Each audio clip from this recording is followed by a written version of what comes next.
Establishment journalism, or what we used to think of as establishment journalism, is dying.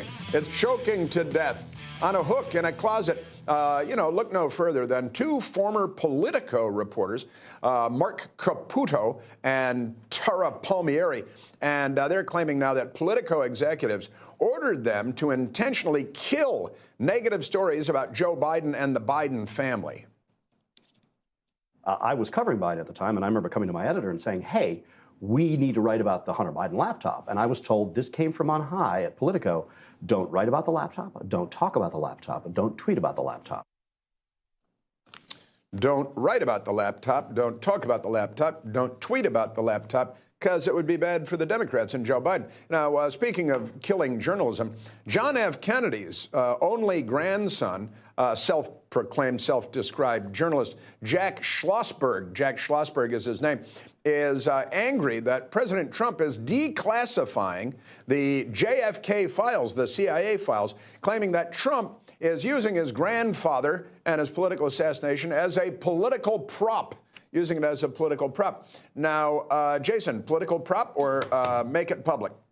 So I think at some point it should be made public, but I definitely think that the family should be able to view things first.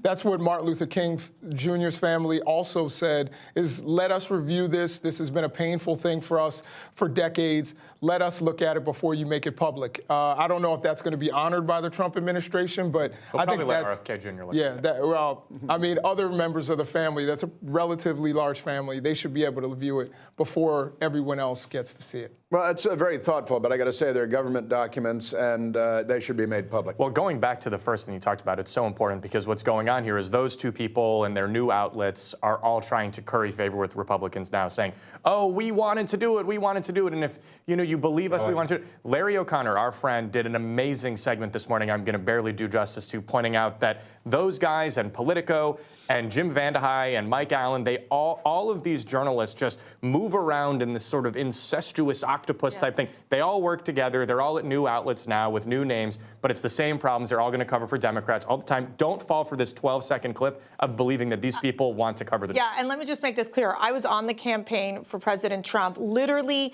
during that debate, every time I would bring up the Hunter laptop, the host of whatever show of almost every single network would say, sorry, we can't talk about that.